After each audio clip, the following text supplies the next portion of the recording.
the most addictive show on TV right now is The Hunting Wives. I am so obsessed with it. I'm so excited to talk to Katie Lowe's. I mean, this show is everywhere in the United States right now. What is it like to be part of this such a great show? It is wild, Trevor. I've been very fortunate to have other very successful shows, Scandal, Inventing Anna. Um, and this one, I've never gotten more texts and emails and people in my DMs just losing their mind. I don't know if it's just like summer. I mean, look, the show is a blast. The times we're in, the story we were telling, but remember, like we shot this over a year ago. So everyone's asking me questions about it. I'm like, I don't remember. But it has been a wild, wonderful ride. I'm so happy for Rebecca Cutter, the showrunner and writer. She's brilliant, and I had the best time with the wives ever. It looks like the most fun show to film and be a part of. What do audiences who aren't familiar with The Hunting Wives, what do they need to know about the show before they binge it? First of all, why aren't you watching it? Yep. I have a little bit like I'm a little bit of the girl that's like, oh, everyone's watching it and I'm just not gonna to try to rebel. Don't do that to yourself. Honey, just turn it on. Trust me, you're gonna get sucked in, and in 2 days, you're gonna be like, well, they were right. Everybody was right. I think it's wildly entertaining. I think it is so juicy. I think it's one of those shows that when an episode ends and the next one rolls in, you're like, let's just keep going. The sex is hot. The women and men, and I can speak to them because I'm the preacher's wife. And when you meet me, it says she's the preacher's wife. Jill doesn't show her boobies. So I can speak of everyone else's sexy and spoiler alert. Not that Jill doesn't have her own twisted sex story. But I think it's that perfect summer binge worthy, saucy, sexy, juicy, wild ride that you want to escape your life or escape the heat. Watch it with friends, watch it alone, whatever speaks to you, but watch it. It's so fun. And you, like you said, you played Jill, the preacher's wife. What was it like kind of getting into that character? Obviously, you have a Southern accent for that coming from Texas. What was it like to immerse in that character and become Jill? It was an absolute dream. I mean, I'm a New York girl from Long Island. My mother talks like this. She's got a really thick New York accent. I used to talk like this before I went to drama school, and they were like, "Girl, you gotta work on that," which I did. But I'm fascinated by the Southern accent. I'm fascinated where this town is set in East Texas. It's based on a real place. May Cobb wrote the book, and to play a part where you're such a pillar in the community. You know, you're the preacher's wife. Everybody's looking at you. Higher the hair, closer to God. Clutch your pearls. Like, what you see on the outside isn't what's really going on the inside. Those are the roles, man. Like, that is just. And then you get to go to like a honky tonk bar. It's just like, come on.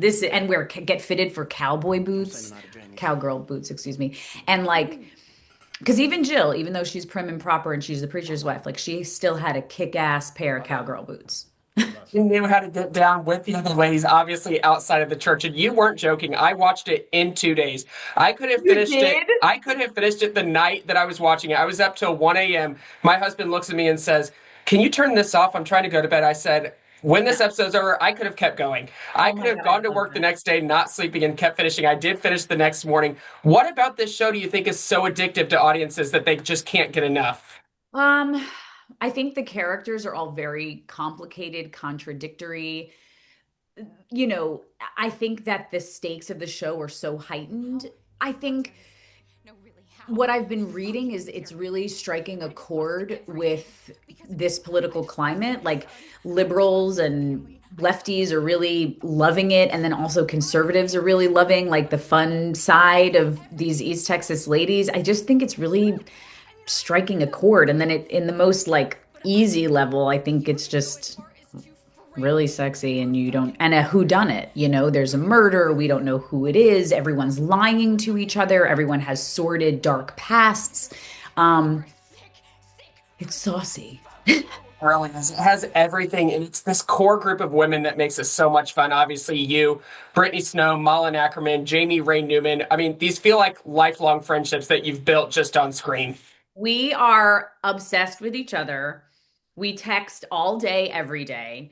Um, and it was really fun. We got to shoot in Charlotte, North Carolina, and it was just we all lived in one apartment complex that had a pool in the middle. And a lot of us had left our kids like for the first time. I had always taken my kids on every job I'd ever had, and now they were in school, and that wasn't a possibility. Malin is a mom, Jaime Ray Newman is a mom, Rebecca Cutter is a mom, and it was crazy to just leave the kids in LA, go to Charlotte, shoot all day, and then go to Coyote Joe's, which is where we shot the honky tonk scene. But we were really, I'm proud of us. We really made the most of our time there. And we were just a very supportive girl group. Like it's funny. I think when you got to like cut each other down on the show and be at each other's throats and whatever, I think in real life we were the opposite. We just like clutched onto each other. I lived on the same floor as Brittany Snow. I'm like with her and her dog and going out to dinner. And the minute we wrap, we just really fell in love with each other. So evident to see that on screen. And obviously, these women are very pro gun, very, Yes. very conservative that at that instance. But we see these scenes where it's like, okay, they're not handling their guns, like they're not just shooting everyone, they're going out hunt like the hunting wives. What were those scenes like to film as part of a group of that? We did a ton of gun training, which I had had on Scandal, but Scandal was a lot of handguns for Quinn. This is like hunting. I mean, there is a whole world of, you know, hunting guns that are for women called like Siren, I think it was called. And it's like bedazzled or pink or purple. We had to like go through and pick, what hunting gun you want. And we trained, we shot, and it was really about getting in the mindset of women who are really comfortable handling this. Like, this isn't a big deal. This is just a regular Friday night where we hunt boar out in Texas. And this is real. Like, these companies exist. These women are doing this. I'm getting reached. I've been reached out to by tons of women that they love to hunt. Like, not my thing per se, but I loved getting lost in that world for sure. I mean, the day where we went boar hunting, we also were on a boat that day, a motorboat. We were we were living. It's such an interesting perspective to see that side because we don't really see that in shows much. And also, like you said, we have these steamy, these sexy scenes, this intimacy between so many characters. I don't want to give spoilers away, but was there an intimacy coordinator on set kind of directing like the guidance of all this? Yes, there was an intimacy coordinator on set who was very close with everyone involved. They knew it was going to be very serious to make sure everyone was very comfortable because to even go there, you don't you really want to feel safe. And I didn't have those scenes, so I can't speak personally, but I just from being around everybody and constantly checking in, like, how did today go? I know today was a big day, and everyone felt very supported by the crew and by the intimacy coordinator. And look, it paid off. Really did. And it's already number one on Netflix. I mean, it has been climbing the charts since it came out. Number one, I just checked before this interview. I wanted to make sure it's still number one. It's going to keep being number one. What has that reception been like from the audience, I mean, the creators? Were you guys just blown away by all of this? I'm shocked. I mean, look, I think to get a show made is hard and a shock. For any one person to see it is a shock.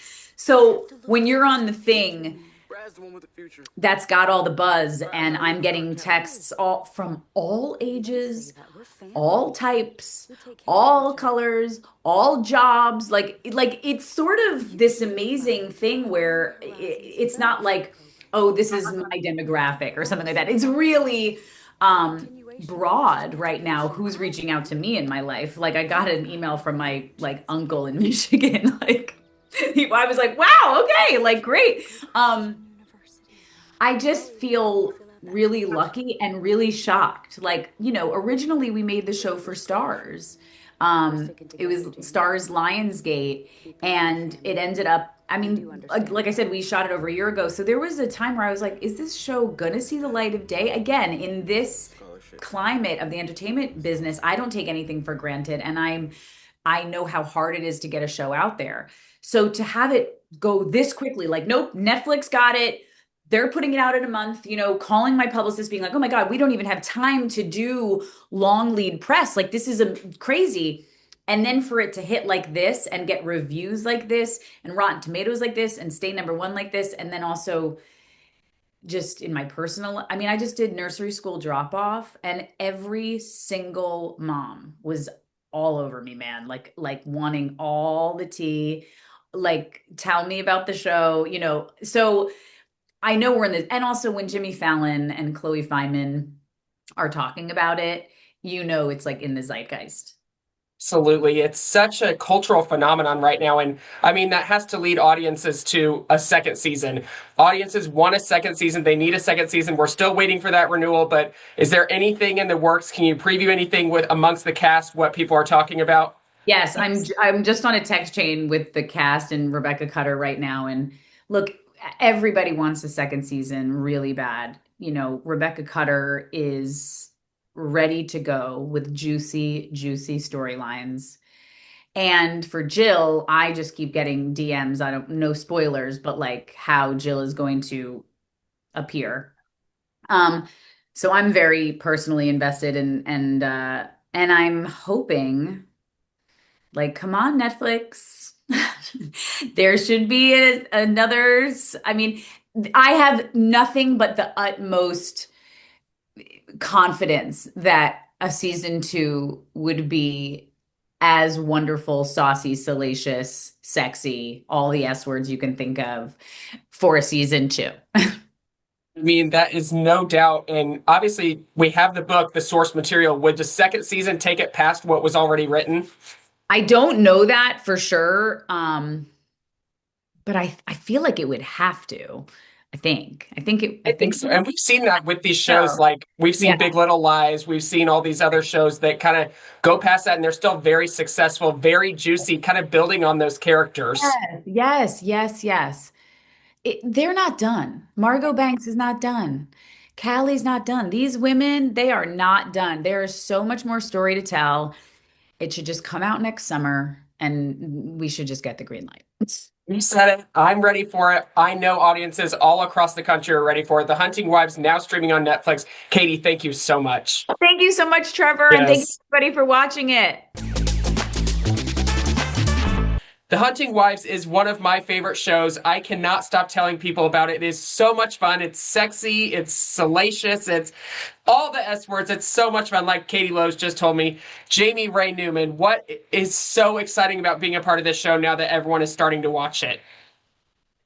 What is so exciting about it? Like, what is the fan reaction like that you are just getting from all these people who are watching the show? So I moved to LA 25 years ago this month. 25 years ago, and I have never in 25 years experienced this sort of frenzy, craziness, insanity, being stopped everywhere I go, the amount of Instagram love and we are, I mean, I have goosebumps even talking about it. We shot this thing last year. We had no clue that it would hit the zeitgeist like it has. We just had a spectacular 5 months together. I mean, truly, it was one of the greatest filming experiences of my life. I love these ladies, like they're sisters to me.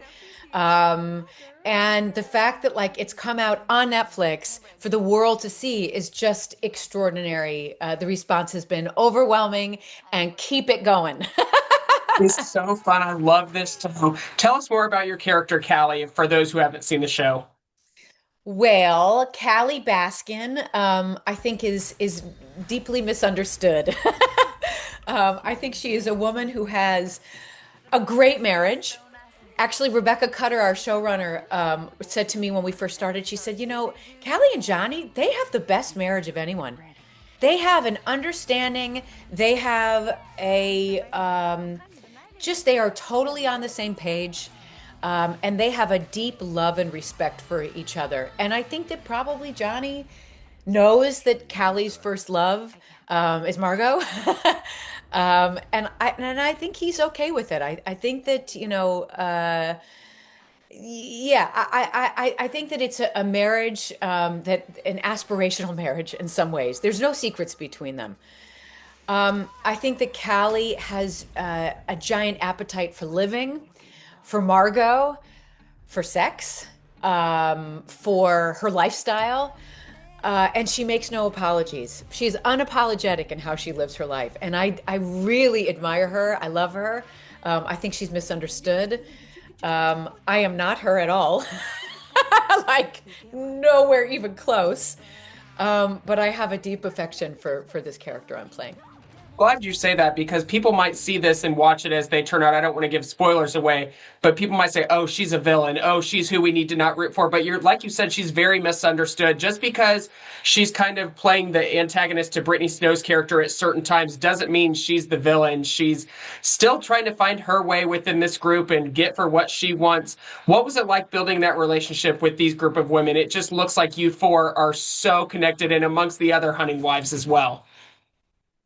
Like I said, we, it's rare that you get onto a set and it just clicks. Oftentimes there's like the odd man out, or there's, someone's not vibing with whatever. I think because we are all pretty seasoned, we've all been doing this for a long time. We all have our own lives outside of work.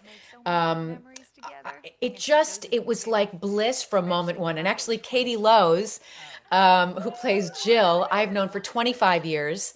She and our kids go to this. I get goosebumps all over. Our kids go to the same school. And so she and I were jet setting back and forth from North Carolina to LA every week to be with our kids on our day and a half off that we had. So Katie, if I didn't love Katie before this, Katie is my sister, throughout all of this. We live 5 minutes from each other. It was just with all the women, including Chrissy Metz, including Alexandria DeBerry, including Jocelyn Glenn. Like, it just worked. Um, and truly, like, there was nothing more I could hope for than us getting a season two, us getting to play in the sandbox again with each other. And, Rebecca, even on set in season one, she was spitballing ideas for a season two. And there's some super juicy shit that she has planned in that crazy twisted brain of hers. You know, it's obviously the top show on Netflix right now. It is number one. You know, fans want a season two as well. I mean, what has the reaction been like from the fans hoping for additional episodes, additional seasons? Like, what have people said about your character where they hope it goes? I was on a boat yesterday. I'm in the middle of nowhere, like a little tiny town in Canada, in Vancouver Island. And I was on a boat yesterday, and I heard these two ladies talking, and one of them said, "Hey, I need like a new thing to binge. What should I watch?" I have nothing to do with this conversation. These are strangers on a boat. And the other woman said, "Oh, have you seen Hunting Wives?" And two other women that didn't know those two women next to them said, "Oh my God, did you just say Hunting Wives? We just finished it last night." I mean, I've just never experienced anything like this before. So I think it's just bonding friendships, bonding women and men and the gay community and the straight community. It's sort of just bonding people over how extreme and how crazy and wild, the mind of Rebecca Cutter is, and the fun that we had. But I think that Rebecca has a lot of plans for Callie, a lot of plans for Callie and Johnny. I guess I'm not going to spoil anything if we're so lucky to get to play in that sandbox again. But all of us, we have a little group chat, and everyone is just like, season two, come on, let's do it. We are ripe for the plucking.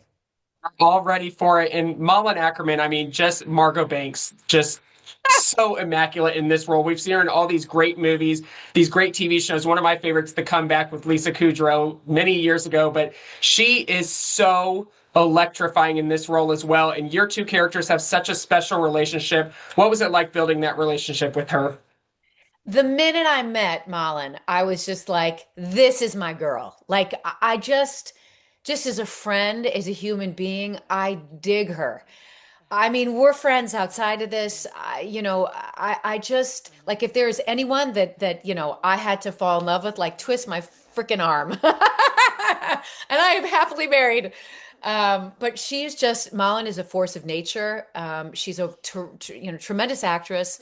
But she's just a team player and game for anything. You just throw it at her, and she's like, "Bring it!" I will master that. She's just I love her with all my heart. I really love her. What I think is so special about this show is it kind of came out of nowhere.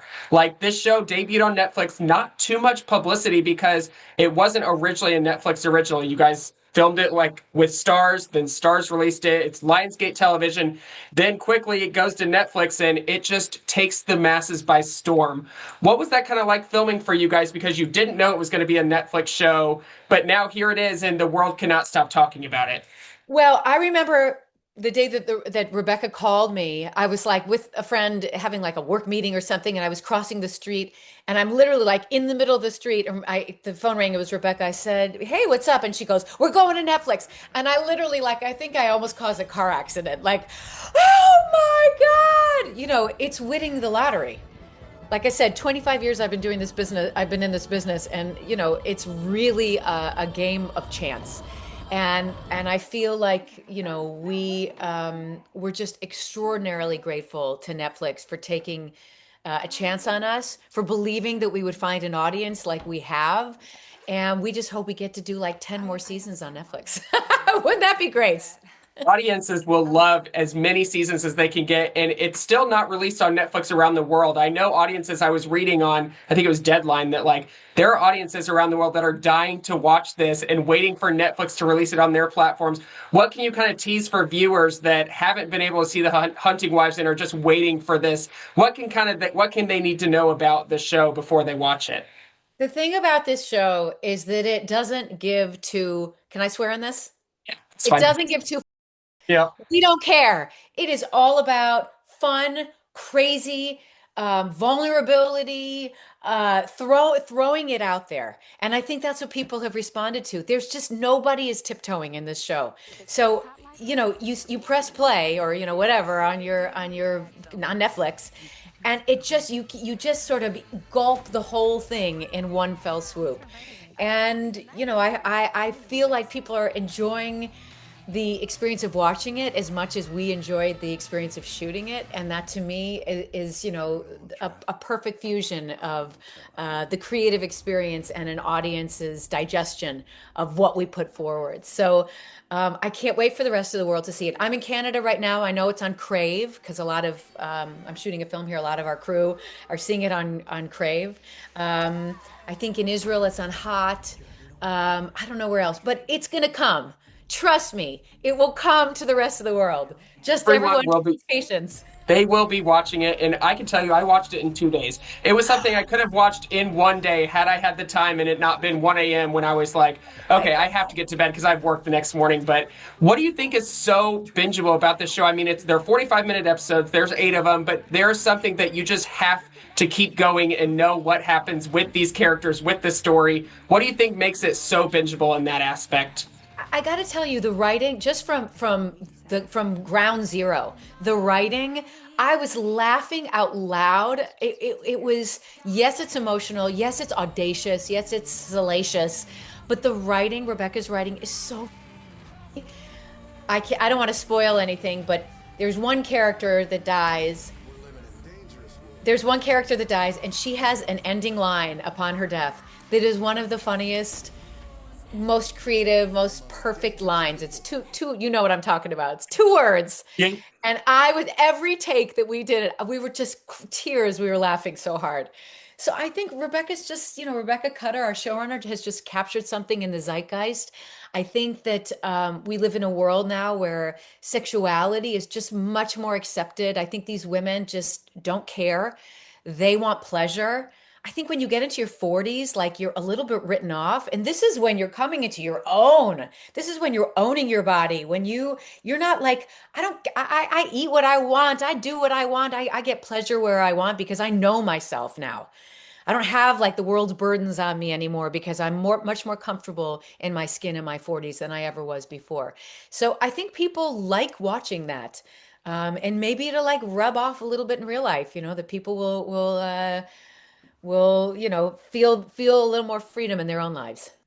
Certainly will. And obviously, film lovers, TV lovers will know you and your husband, celebrity couple Guy Nativ, who you both have an Oscar for the live action short film Skin. What was his reaction to watching The Hunting Wives? Well, like I said, we're in Canada. We're shooting a film that he's directing. I'm producing, and he hasn't seen. I haven't seen it. I haven't seen the show. Oh my gosh, you I haven't know. I watched. I mean, haven't seen it. you know what happens because you lived it, but you have not watched it back. I haven't watched it. As soon as we get home, we'll yeah, we will binge it together. Maybe not. Maybe I shouldn't watch it with him. Maybe he's the wrong person to watch it with. But yeah, he's so supportive of me and anything that I do. I'm so supportive of him. We're a team, we're partners and everything. So he's just thrilled to see people, stopping me everywhere and the love that the show is getting. I'm sure that is so beautiful to see. The Hunting Wives now streaming on Netflix. Thank you so much, Jamie. Cheers for a season two. Thank you, and thank you to Yes. everyone for the love. Yes, come on, Netflix season 2. Woohoo!